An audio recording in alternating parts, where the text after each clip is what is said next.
ბატონ პრემიერო, რა გზავნილებით ჩამოხვედით საქართველოში, განსაკუთრებით საინტერესოა მას შემდეგ, რაც საქართველოში საპარლამენტო არჩევნები ჩატარდა, ქართულმა ხალხმა ნდობა გამოგიცხადა და მსოფლიო მოვლენების ფონზეც რა იქნება თქვენი მთავარი გზა? ძალიან მნიშვნელოვანი ღონისძიება, ამ ღონისძიებაზე იკრიბება ყველა ევროპული ქვეყნის პრეზიდენტი, პრემიერ-მინისტრი.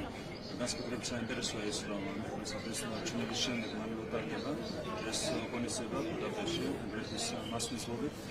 მე მექნება პირადად გამოსვლა თემატურ პანელზე, ასევე დასკვნით პლენარულ სესიაზე, სადაც მონიტორინგი გაშენდება გზავნილები, რაც გვაჩვენებდა ჩვენს ქვეყანას, ჩვენი ქვეყნის გარშემო მიმდინარე მოვლენებს, ასევე გვექნება შესაძლებლობა, რომ ევროპელ ლიდერებთან გავისაუბროთ ყველა იმ თემაზე, რაც არის ქვეყნის საინტერესო საქართველოს უდიდესი.